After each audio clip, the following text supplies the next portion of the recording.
Welcome to part 4 of the full no bullshit YouTube ads course.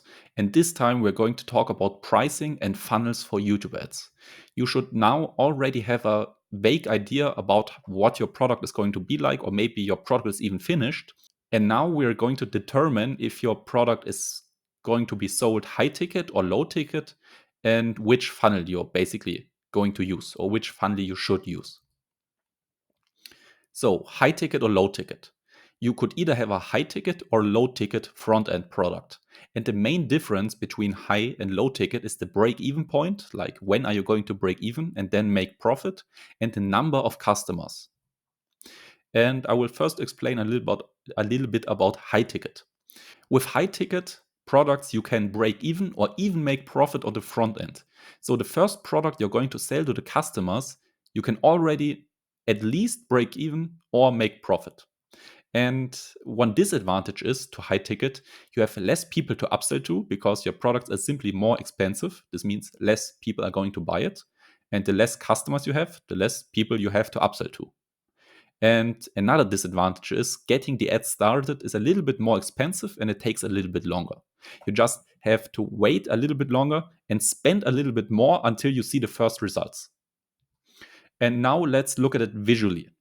You have the ads, and a lot of people are going to click on the ads. A lot of people are going to land in the funnel. But since our product is high ticket, our front end product is high ticket, not everyone is qualified to purchase this product because you would have to have a lot of money to buy it because it's high ticket. So you can see between the funnel and the front end product, a lot of people are leaving. Not everyone is going through simply because these people are disqualified and they are just leaving the funnel. And only the qualified people land on the front end product, and only a few of them buy simply because it's high ticket, it's really expensive. Not everyone is going to buy. So we have between the front end product and the back end upsells, in this example, one person that bought it. So as I've talked about, one disadvantage is we don't have that many people we can upsell to. In this example, simply one arrow. And now let's look at the break-even point. With high ticket, I've already talked about it. Not a lot of people are going to buy. We have a few customers here and there, but once we get a customer, he gives us a lot of money. So we don't have a really big flow of customers. We don't get thousands of customers with high ticket. We have a few customers, but when we get one, he gives us a lot of money.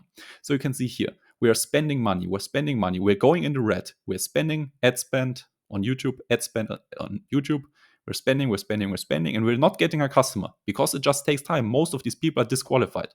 And then once we get a customer, he pays us a lot, and we're instantly at least break even, and in this case, even a little bit profit. And then we have this one person that we can upsell to, and later on, that person eventually gives us a little bit more money. And then we have the spike at the end where the upsells kick in. This is like a really rough simulation of the break-even point. And now let's look at low ticket. One advantage is we have lots of customers to upsell to. I mean, the front-end product is way cheaper. This means more people are going to buy it. We have more customers, more people to upsell to. The second advantage is getting the ad started is cheaper and faster, simply because the front-end product is cheaper. More people are going to buy it. This means we have to spend less ad spend to see the first customers. This means we just see the results sooner. And with low ticket, the disadvantage is we will most likely lose money on the front end, which means it costs us more to get the person to purchase our low ticket product than we make with this low ticket product. So let's say, for example, it costs us $40 in ad spend to get a customer for a $20 product. We would be losing $20 on this purchase, but we're still getting this customer that we can upsell to later, and later we will make the profit. But with low ticket products, most of the time, most people lose money on the front end, but then upsell them later on to make profit. But I will show it to you. Again, we have the ads and the funnel. The same amount of people click on the ads to land in the funnel. But here, not as many people will get disqualified simply because the product is cheaper. More people can afford it. Almost everyone is qualified for a low ticket product. So a lot of people are going to see the front end product, and also more people are going to buy the front end product simply because it's cheaper. And this means between the front end product and the back end upsells, we have a lot of arrows. This means a lot of people. This simply means we have more customers to upsell to. And this is really important for low ticket products because low ticket funnels or products live off the upsells. If the upsells would go away, they wouldn't make money.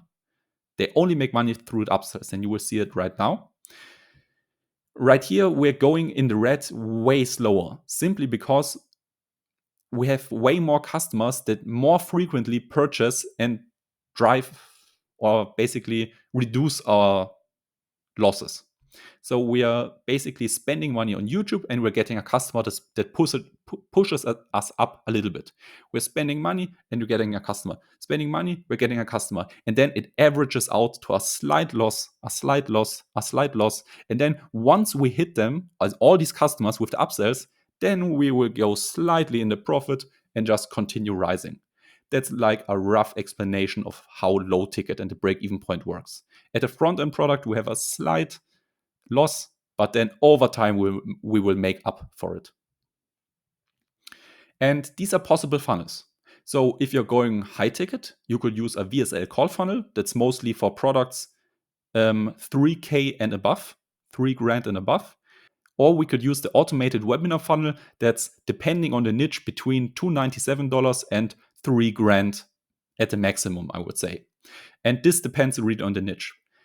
In like really B2C consumer niches, 297 may already be high ticket. Like for example, in the supplement market, B2C supplement market, 297 is already high ticket.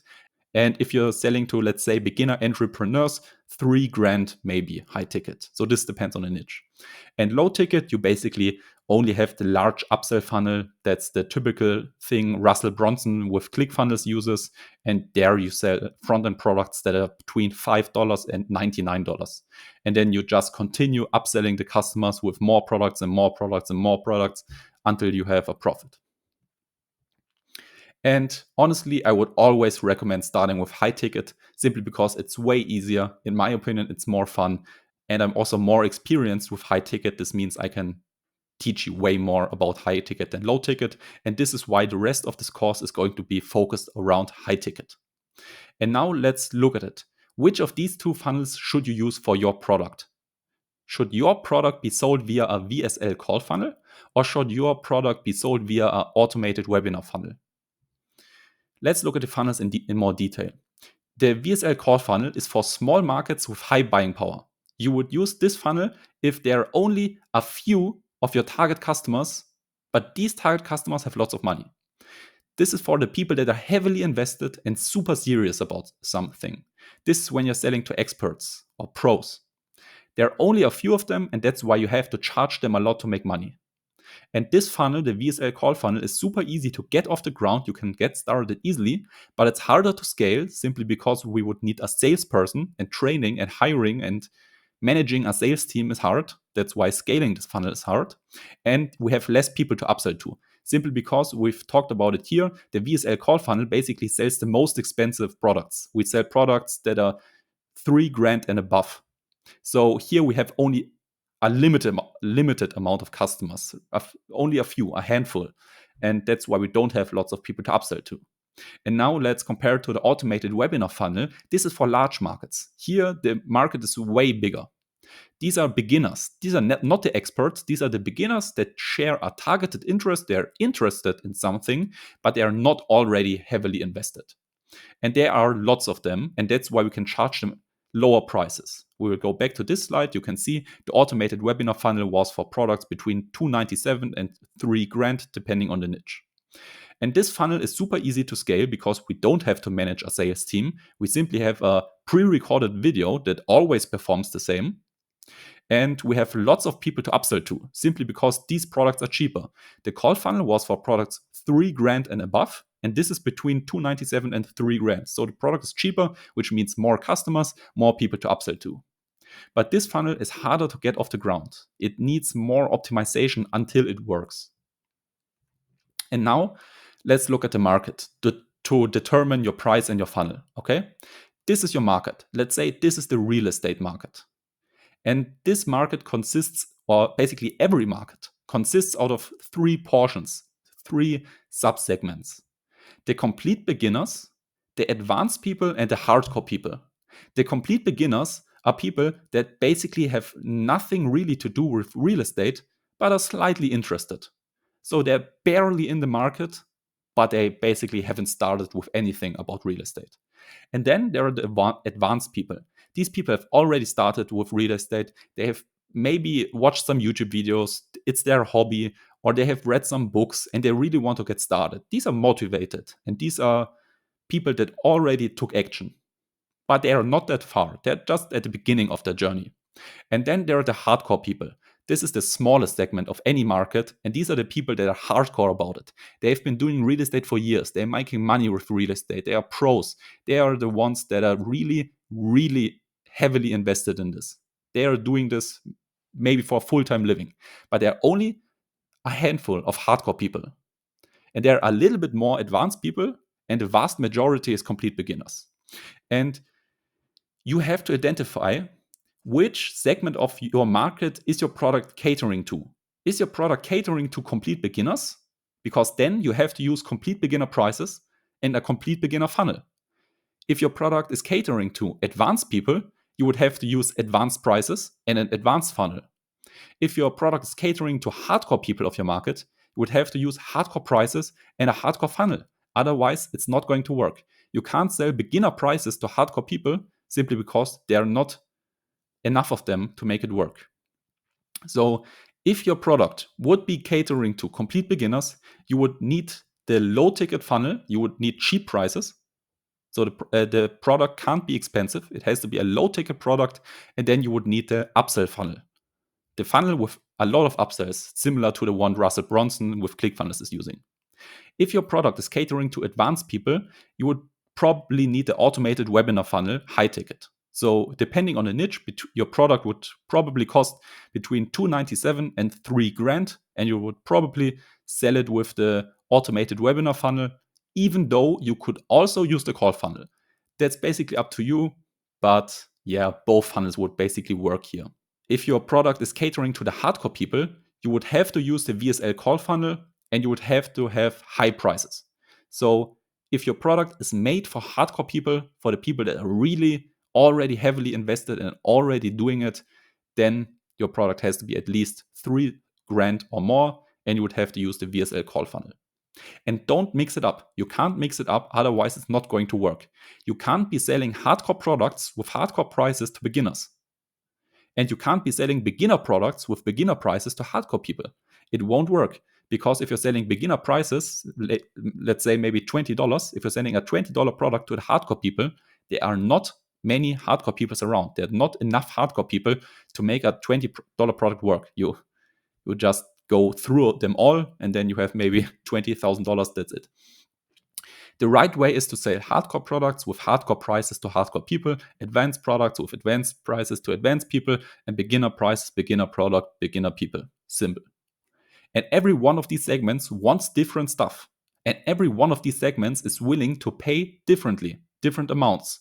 So you really have to figure out which part of my market is my product catering to, and then which price and which funnel should I use. Here's a quick summary. What you should be thinking about now. Is your product either a high ticket or a low ticket product? Which funnel are you going to use? Are you going to use the automated webinar funnel, the VSL call funnel, or the upsell funnel? Which price point is it? Is it $5, $20, $297, $3,000, or maybe $7,000? And which segment of the market is your product made for? You really have to think about these things before going to the next video.